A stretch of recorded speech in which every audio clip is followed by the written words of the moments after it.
di Jamuri. Saya beberapa hari yang lalu dakwah ke Pontianak. Nah, sampai di Pontianak selesai pengajian, saya diajak untuk bertemu dengan seorang syarifah, salah satu anak cucu Nabi Muhammad SAW, marganya Al-Haddad, namanya Anisah. Ya, Syarifah Anisah. Umurnya belum panjang, baru 106 tahun. Ya, baru 106 tahun. Kemudian wajahnya enggak tampak lelah. Baru beberapa puluh tahun tidak bisa tidur malam.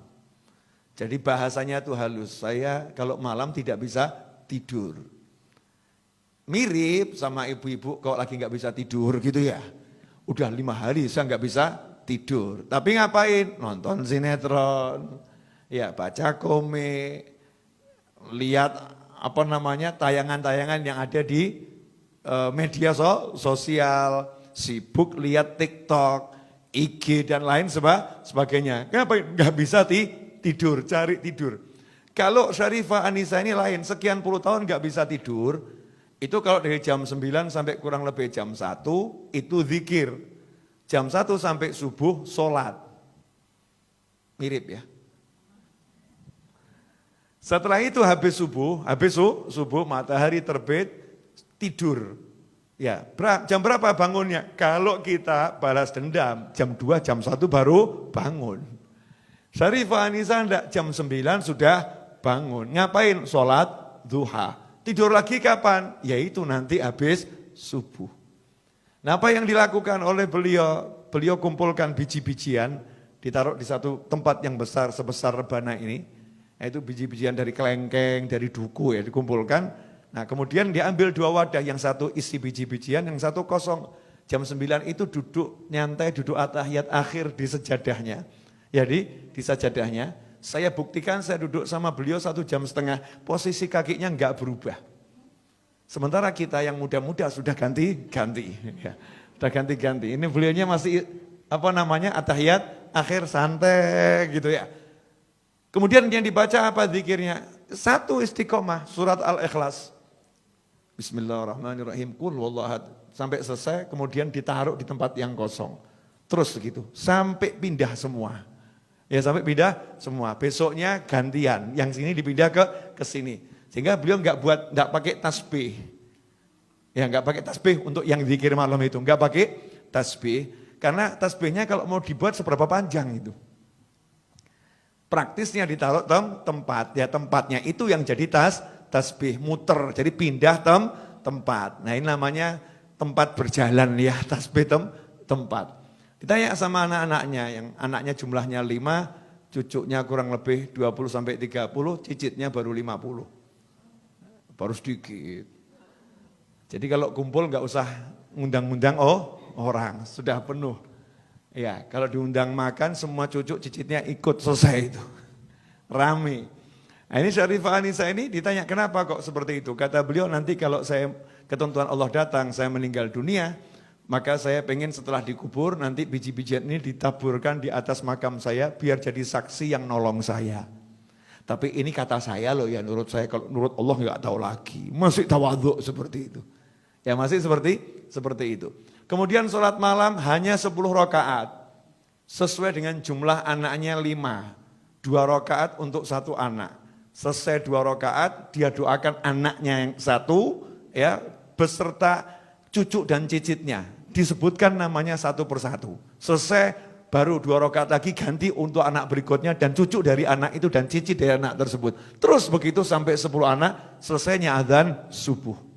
Dan ini udah puluhan tahun. Hasilnya seluruh anak cucunya nurut dan soleh-solihah. Saya lihat sendiri, semuanya ahli ilmu, suka sama ilmu, suka sama orang soleh. Kenapa? Tiap malam dizikiri, disolati. Sayangnya ini enggak ditiru ibu-ibu, enggak ada yang nyolatin suaminya. Bukan di sholat jenazah, bukan loh ya. Enggak sholat malam dizikirin, enggak. Anak-anaknya enggak dizikirin. Sibuk marahin anak, sibuk marahin suami. Nah, ini metode yang saya dapat dari Syarifah Anisah. Semoga Allah panjangkan umurnya dalam segala kebaikan. Kemudian saat saya nanya, minta apa, pengennya apa? Cuman 2 hal.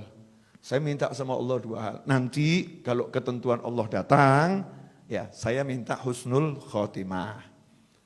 Saya bilang, panjang umur apa jeda, Umi panjang umur. Jawabannya umur saya udah panjang. Sudah lama saya tinggal di dunia. Nah, terus minta apa lagi? Keren tuh jawabannya. Saya banyak baca Al-Quran, banyak baca Al-Ikhlas. Minta sama Allah satu hal. Malaikat Israel itu kan nanti yang ngurusin pencabutan nyawa saya. Itu kan ditugaskan sama Allah. Ya dia ditugaskan sama Allah, tapi dia kan hamba Allah. Saya bilang sama Allah, ya Allah aku minta satu. Nanti kalau Israel datang menjemput aku, dia harus sopan sama aku. Gak boleh sembarang masuk, harus salam dulu sama aku. Masya Allah keren ya, perempuan bener ya. Jangan sembarang masuk, salam dulu. Minta sama Allah malaikatnya disuruh salam dulu, gak sembarang masuk. Ini nunjukkan kalau wanita yang solihah ya, punya sesuatu di sisi Allah Subhanahu wa ta'ala. Karena memang punya persiapan. Jadi udah persiapkan, nanti dikubur ada Al-Ikhlasnya. Iya, ngadepi Israel ada Al-Qurannya. Kalau ada orang meninggal dunia beliau dikabari, ada warga kampung meninggal dunia, 5 hari beliau duduk menghatamkan Al-Quran. 5 hari khatam. Niat semoga ini jadi temannya dikubur nanti. Mikirin orang lain. Nah duduk sama manusia yang seperti ini, itu nanti akan buat kita istiqomah. Jadi gak mikir dunia lagi, ngopo ruwet cari fulus, cari duit, ujung-ujungnya mati. Oh ngaji enak, jadi semangat pengen ngaji, jadi semangat pengen zikir. Tapi kalau kumpulnya sama ahli film, Masya Allah tanya, film apa yang barusan kamu tonton? Ya, ada koleksi drama apa yang terbaru? Ya, di mana lihatnya? Jadi pengen lihat, terpanggil untuk itu, rusak nanti istiqomah kita. Maka biar kita bisa istiqomah, ya kita dengarkan kisahnya orang-orang yang istiqomah. Baik yang masih hidup maupun yang sudah meninggal dunia. Karena taksirnya, pengaruhnya ke hati itu sangat nyata. Ya sangat nyata. Langsung termotivasi. Ya, ini terbukti toh. Antum semua kan tiba-tiba jadi semangat ya, muncul mau begini dan lain sebagainya. Kemudian Sarifah Anisah ini minta sama Allah agar tidak meninggal di rumah sakit. Makanya beliau, saya nggak mau masuk rumah sakit, saya nggak mau direpotkan dan tidak mau merepotkan. Orang meninggal itu harus di tempat yang tenang. Karena nazak itu, dicabut nyawa sama Israel itu sesuatu yang berat. Jadi tempatnya harus tenang. Saya pengen meninggal di rumah. Makanya saya nggak keluar kemana-mana. Jadi hidupnya nunggu Israel alaihissalam. Tapi nunggunya sama sholat ngaji. Sementara kita belas nggak nunggu. Ya, nggak nanti. Padahal itu pasti. Nggak punya persiapan khusus ya. Persiapan apa untuk menghadapi Israel alaihissalam? Ya minimal kalau nyebut nama malaikat Israel sebut alaihissalam. Kita kirim salam terus, untuknya salam. Nanti kalau datang kepada kita ya assalamualaikum dulu gitu ya. Lah nggak pernah dikasih salam ya, tahu-tahu masuk aja itu. Tapi kalau kita sering kasih salam ya Israel alaihissalam, insya Allah nanti Allah izinkan kita kelak setelah panjang umur fitaatillah meninggal husnul khotimah, dijemputnya dengan cara yang indah, yang bagus, yang baik. Jelas semuanya? Ya, jadi kumpul ya cari kisah-kisah orang-orang yang ahli istiqomah. Itu akan membangkitkan semangat kita untuk istiqomah. Dan salah satu amal yang kita harus paksakan istiqomah karena itu mudah adalah sholawat. Sholawat. Paling sedikit 10 di pagi hari, 10 di sore hari. Paksakan itu.